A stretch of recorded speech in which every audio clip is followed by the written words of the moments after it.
Yes friends, welcome back. There was a small technical problem there, therefore I had to stop in between.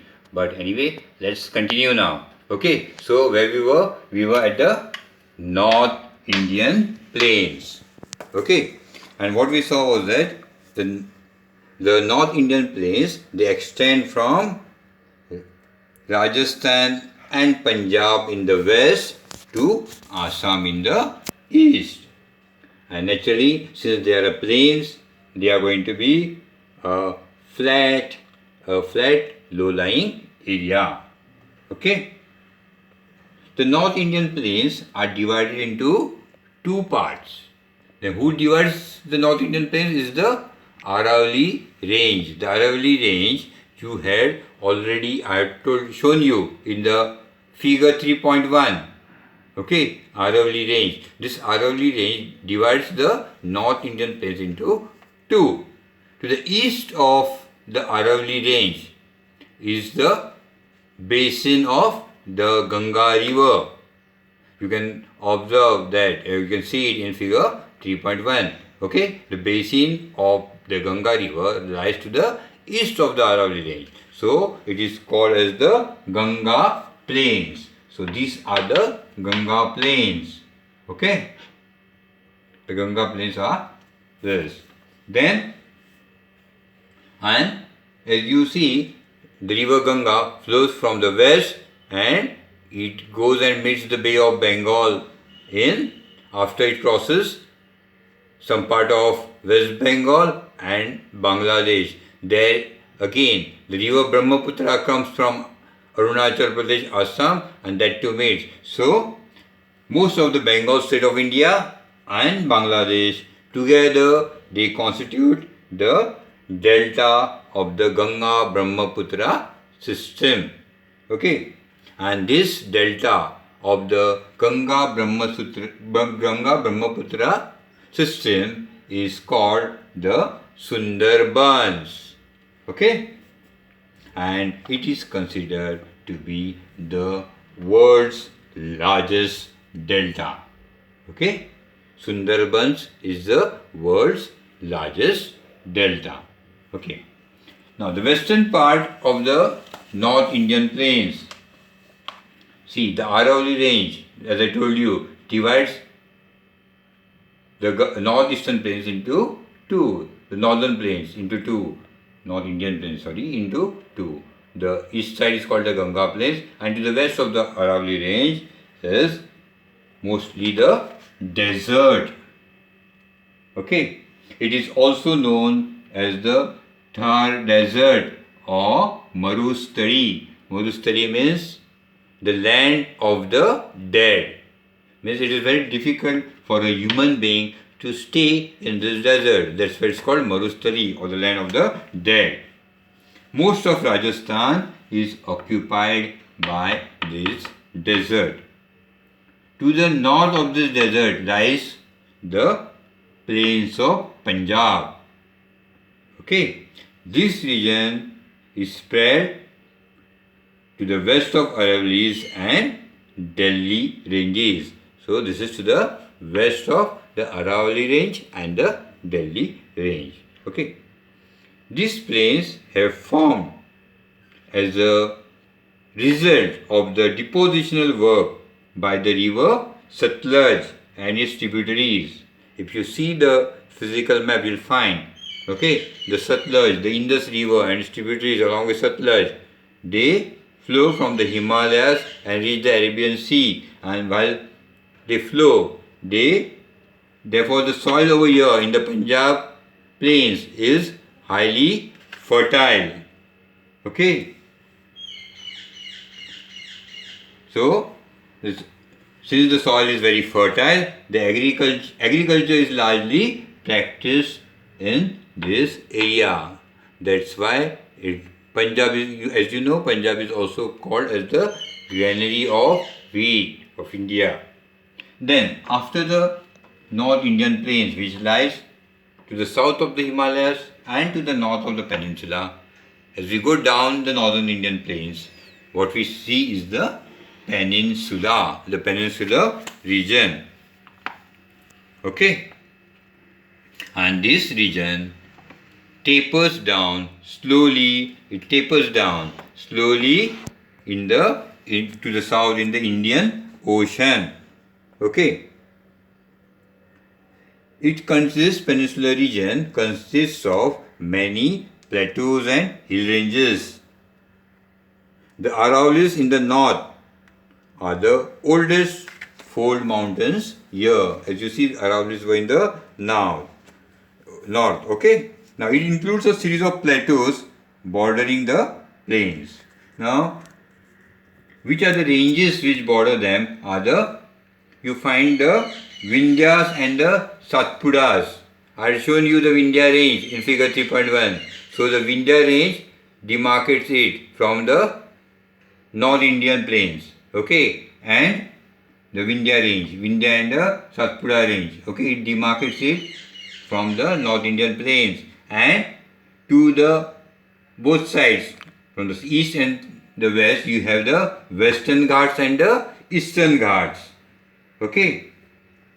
In the center, you have the Vindhyas and Satpura, the hill regions, and on the west and east, you have the Western and Eastern Ghats. Now, on the basis of figure 3.1, open page number 14. Open page number 14 of your textbooks and try to answer the questions. Okay. The first question, I have shown you the Aravalli range. So tell me, in which direction do the Aravallis lie? So they are in which region of India? Aravalli ranges. The Aravalli ranges are in the northwestern region. They are in the north region as well as they are in the west side of India, in the western part of India.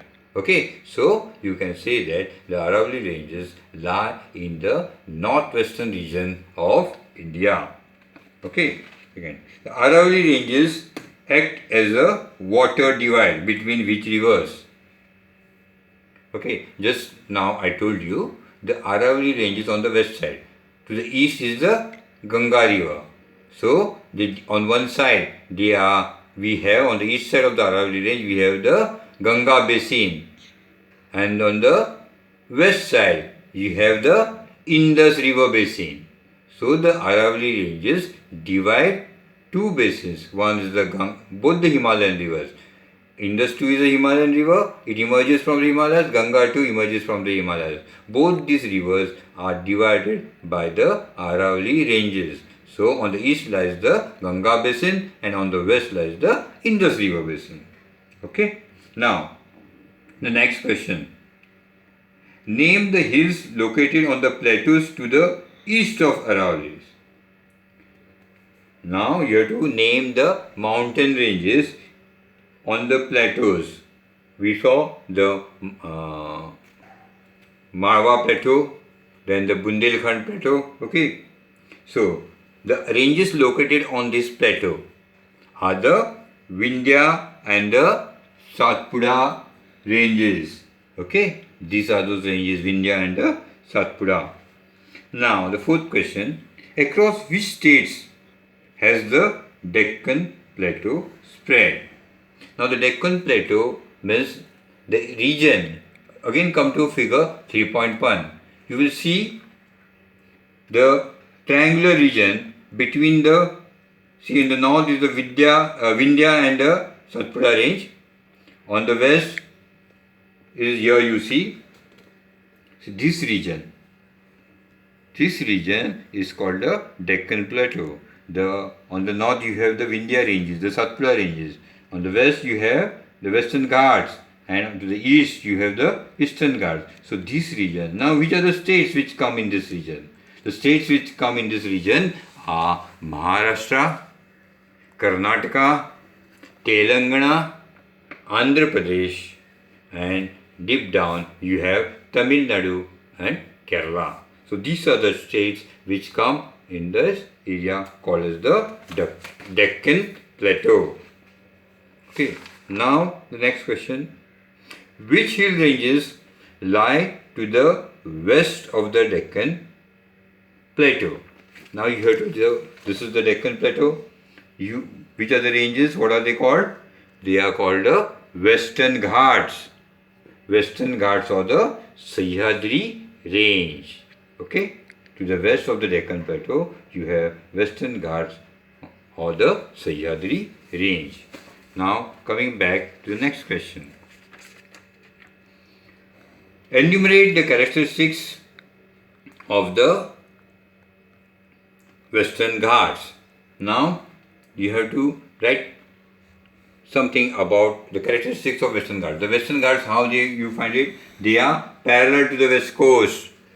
Okay, they are parallel to the west coast and they run from north to south. Okay, from here, from north, they are running towards south. Okay, they are running from north to south. Okay, and the rivers are swift, means see, they are very close to the coastal area. Therefore, the river, when they don't have a plains over here, so their rivers are swift, means rivers flow very fast, and they end in surfs. Surf is what? Surf means sometimes a tongue shape like a hill coming. The surfs, they go directly into the sea, means some mountains you see in the Western Ghats, they just reach the coast directly. There is no plains in between.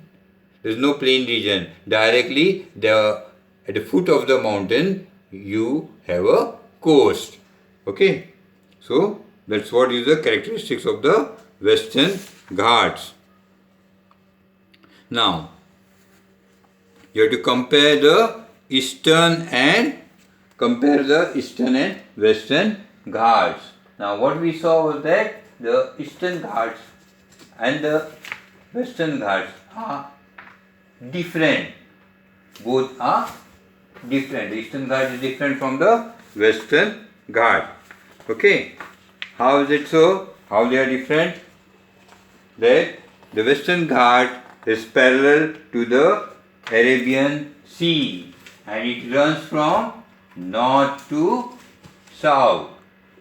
Okay, and they are not broken, but the Eastern Ghat is broken in many places.